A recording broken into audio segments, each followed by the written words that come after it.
फूलों की सुंदरता पर इतला रहा था। पास ही लगे चिढ़ के कुछ पेड़ आपस में बातें कर रहे थे। एक चिढ़ के पेड़ ने गुलाब को देखकर कहा, गुलाब के फूल कितने सुंदर होते हैं। मुझे मलाल है कि मैं इसके जैसा सुंदर नहीं हूँ। मित्र, उदास होने की आवश्यकता नहीं है। हर किसी के पास सब कुछ तो नहीं हो सकता। दूसरे चिढ़ उसकी इस बात का उत्तर दिया। गुलाब ने उनकी बातें सुन ली और उसे अपनी सुंदरता पर और गुमान हो गया। वह बोला, इस जंगल में सबसे सुंदर मैं ही हूँ। तभी सूरजमुखी के फूल ने उसकी इस बात पर आपत्ति जताते हुए कहा, तुम ऐसे कैसे कह सकते हो? इन जंगल में बहुत सारे सुंदर फूल हैं और तुम बस उनमें से एक हो। लेकिन सब मुझे देखकर ही तारीफ करते हैं। गुलाब ने इतराते हुए कहा, देखो इस नागफनी के पौधे को, ये कितना बदसूरत है। इस पर तो कांटे ही कांटे हैं, कोई इसकी तारीफ नहीं करता। ये तुम किस तरह की बात कर रही हो? अब की बार चिढ़ का पेड़ बोला, तुम्हें भी तो कांटे हैं, लेकिन फिर भी तुम सुंदर हो। गुलाब को इस बात पर गुस्सा आ गया। तुम्हें तो सुंदरता का मतलब ही नहीं पता। तुम इस तरह मेरे कांटे और उस नागफनी के कांटों की तुलना नहीं कर सकते। हमें बहुत फर्क है। मैं सुंदर हूँ और वो नहीं। तुम्हें घमंड चढ़ गया है गुलाब। इतना कहकर चिढ़ के पेड़ ने अपनी डालियों दूसरी ओर झुका ली। इन सब के बीच नागफनी का पौधा चुपचाप रहा, लेकिन गुलाब ने गुस्से में अपनी जड़ें नागफनी के पौधे से दूर हटाने की कोशिश की, लेकिन ऐसा संभव नहीं था। कुछ देर प्रयास करने के बाद गुलाब ने चिढ़कर नागफनी के पौधे से कहा, तुम एक निरर्थक पौधे हो। तुम्हें ना सुंदरता है, ना ही तुम किसी काम के हो। मुझे दुख है कि मुझे तुम्हारे पास रहना पड़ रहा है। गुलाब की बात सुनकर नागफनी को दुख हुआ और वह बोला, भगवान ने किसी को भी निरर्थक जीवन नहीं दिया है। गुलाब ने उसकी बात अनसुनी कर दी। मौसम बदला और वसंत ऋतु चली गई। धूप की तपिशा बढ़ने लगी और पेड़ पौधे मुरझाने लगे। गुलाब भी मुरझाने लगा। एक दिन गुलाब ने देखा कि एक चिड़िया नागफनी के पौधे पर चोंच गड़ाकर बैठी है। कुछ देर बाद वह चिड़िया वहां से उड़ गई।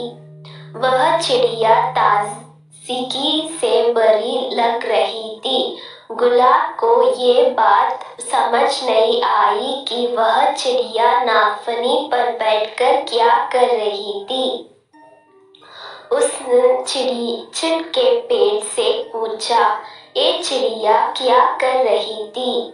चिढ़ के पेड़ ने कहा, ये चिड़िया नागफनी के पौधे से पानी ले रही है। ओ, लेकिन क्या इसके चोंच गड़ाने से नागफनी को दर्द नहीं हुआ होगा? गुलाब ने पूछा, अवश्य हुआ होगा, किंतु दयालु नागफनी चिड़िया को तकलीफ में नहीं देख सकता था। चिढ़ के पेड़ ने उत्तर दिया, ओ, तो इस गर्मी में नागफनी के पास पानी है, मैं तो पानी के बिना सूख रहा हूँ। गुलाब उदास हो गया।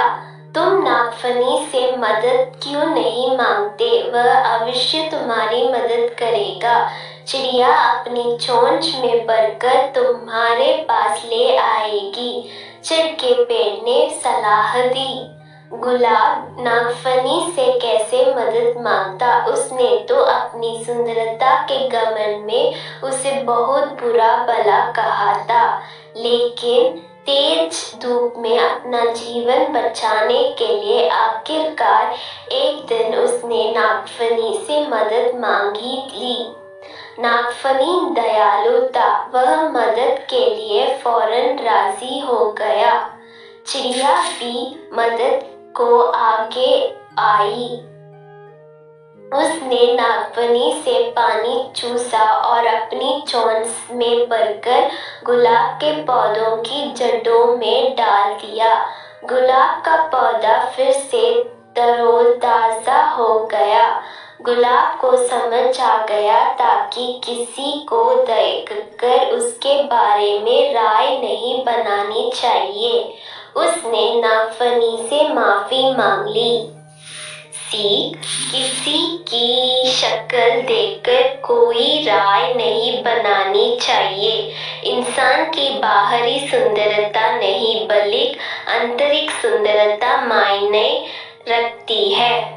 हर किसी को भगवान ने अलग अलग गुणों से नवाजा है, इसलिए अपने गुणों पर अभिमान मत करो।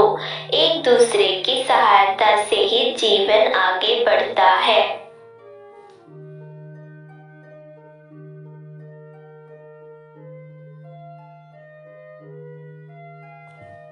Trees were in spring.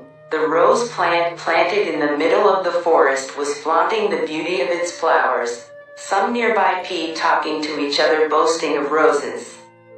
A pine tree looked at the rose and said, "How beautiful are the rose flowers!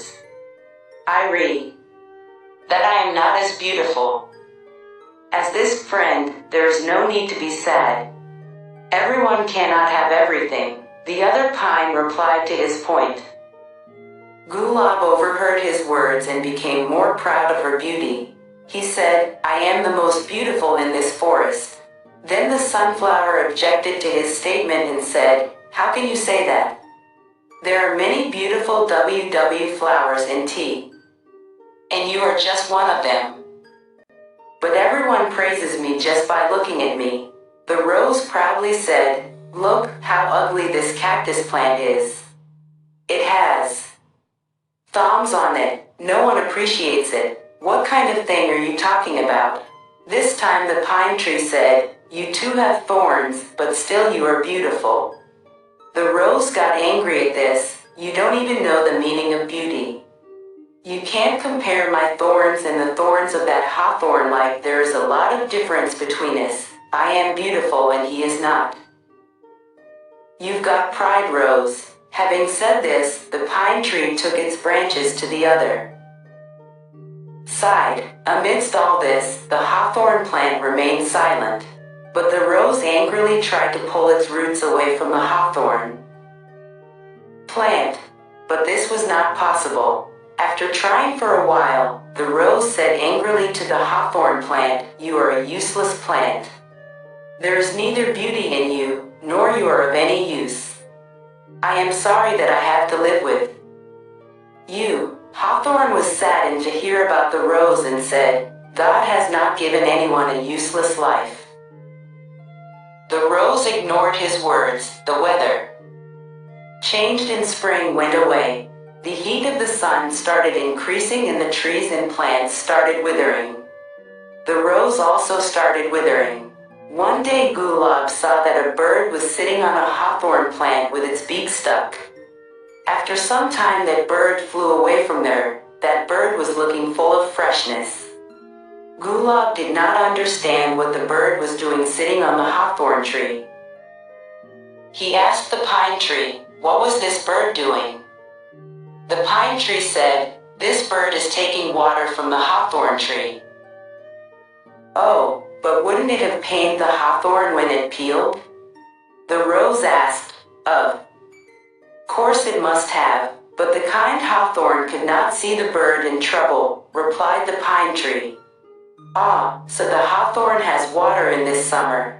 I am withering without water." The rose became sad. "Why don't you ask hawthorn for help? He will certainly help you." The bird will bring it to you in its beak, the pine tree advised. How does Gulab ask Hawthorne for help? He had said many bad things to her in the pride of his beauty. But to save his leaf, the hot sun, finally one day he sought help from Hawthorne. Hawthorne was kind. He immediately agreed to help. The bird also came forward to help. She sucked water from the hawthorn and filled it in her beak and poured it into the roots of the rose plant. The rose plant became fresh again. Rose. He had understood that one should not make an opinion about someone after seeing him. He apologized to Hawthorne. Lesson 1. No opinion should be made by looking at someone's face. It is not the outer beauty of a person, but the inner beauty that matters. 2. God has blessed everyone with different qualities. That's why don't be proud of your qualities. Life moves forward only with the help of each other.